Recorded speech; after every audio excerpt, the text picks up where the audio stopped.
Problem से solution तक, astro तक, नो योर फेट। नमस्कार। एस्ट्रो तक के इस खास कार्यक्रम में आप सभी का स्वागत है, अभिनंदन है। मैं हूं पंडित दिवाकर त्रिपाठी।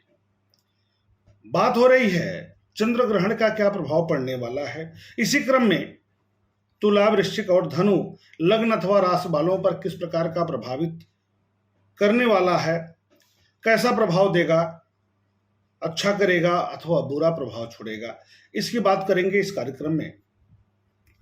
वैशाख शुक्ल पक्ष पूर्णिमा तिथि 5 मई 2023 दिन शुक्रवार को रात में 8:45 से लेकर के 1:02 तक भारतीय मानक समय के अनुसार चंद्र ग्रहण की स्थिति होगी। भारत में दृश्य नहीं होने के कारण सूतक आदि के नियम लागू नहीं होंगे, मंदिर आदि के कपाट बंद नहीं होंगे। सामान्य दिनों की तरह पूजा पाठ यज्ञ हवन चलता रहेगा। वैसे भी वैशाख महीने की बड़ी अच्छी स्थिति ये रहती है कि पूजा पाठ, धर्म, कर्म, यज्ञ हवन आदि का जो पूर्ण फल है वो बहुत सकारात्मक प्राप्त होता है, बेहतरीन परिणाम प्राप्त होता है। क्यों? क्योंकि भगवान विष्णु के कई अवतार इसी महीने में हुए हैं। जैसे परशुराम जयंती मनाई जाती है, भगवान विष्णु के परशुराम भगवान अवतार माने जाते हैं। नृसिंह अवतार भी वैशाख शुक्ल पक्ष चतुर्दशी तिथि को उनकी जयंती मनाई जाती है। इस दिन ऐसी मान्यता है, ऐसा माना जाता है कि इस दिन नरसिंह अवतार लिए थे और बुद्ध पूर्णिमा के दिन महात्मा बुद्ध का जयंती के रूप में मनाया जाता है। इस कारण से यह दिन भी अति पवित्र हो जाता है। तो पूजा पाठ के लिए बहुत महत्वपूर्ण है। और साथ ही साथ इस वर्ष चंद्र ग्रहण की स्थिति बन रही है, तो क्या कुछ देगा तुला राशि अथवा लग्न वालों के लिए, इसको जानेंगे। वृश्चिक को जानेंगे और धनु को जानेंगे।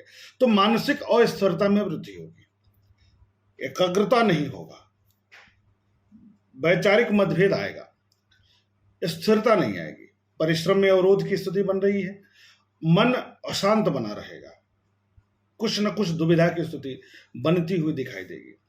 कमर एवं कंधे में दर्द की स्थिति उत्पन्न हो सकती है। सरकारी क्षेत्र से जुड़े लोगों के लिए समय अनुकूलप्रद बना रहेगा।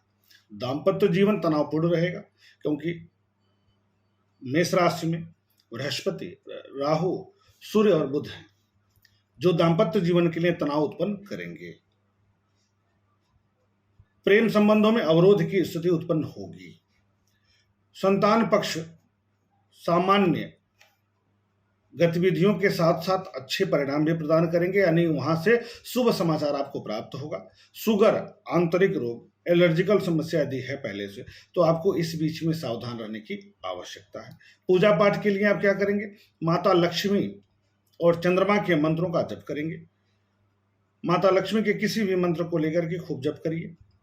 ग्रहण काल में करते हैं तो और अच्छी बात है। मूर्ति स्पर्श नहीं करते हुए एकांत भाव से एकाग्र जगह पर बैठ करके माता लक्ष्मी के किसी मंत्र का खूब जप करिए, चंद्रमा के मंत्र का जप करिए।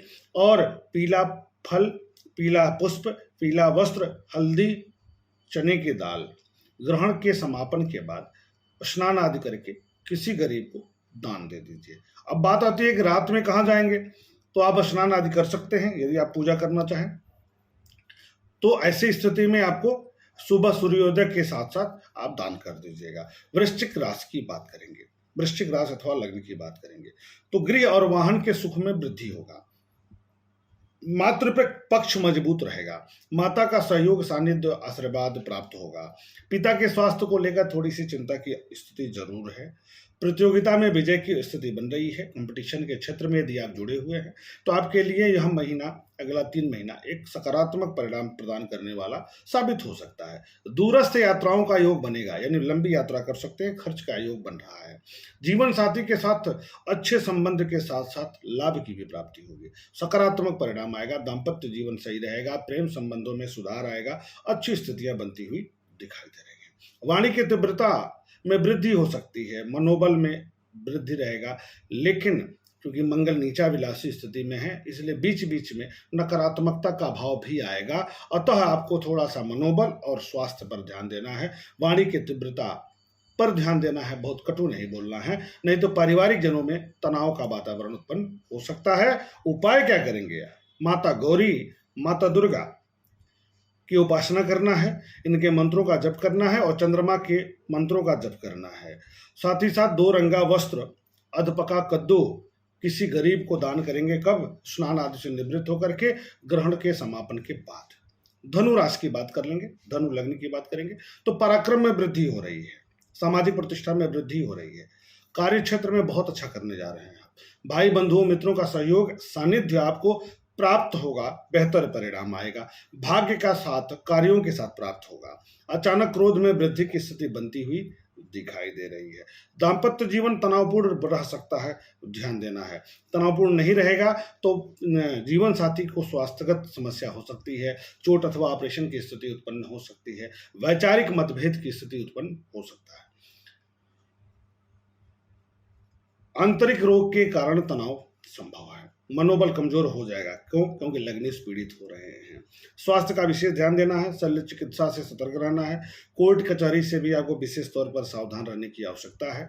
सतर्क रहना है माता के पक्ष से भी, क्योंकि माता का भी स्वास्थ्य खराब हो सकता है। अचानक अवरोध की स्थिति उत्पन्न हो सकता है।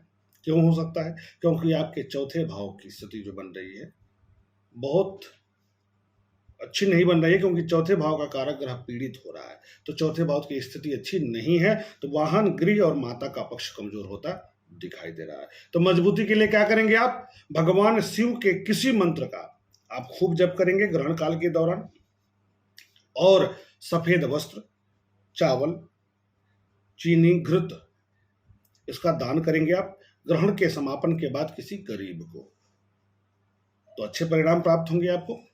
उम्मीद करता हूं इसी कामना के साथ मिलेंगे हम।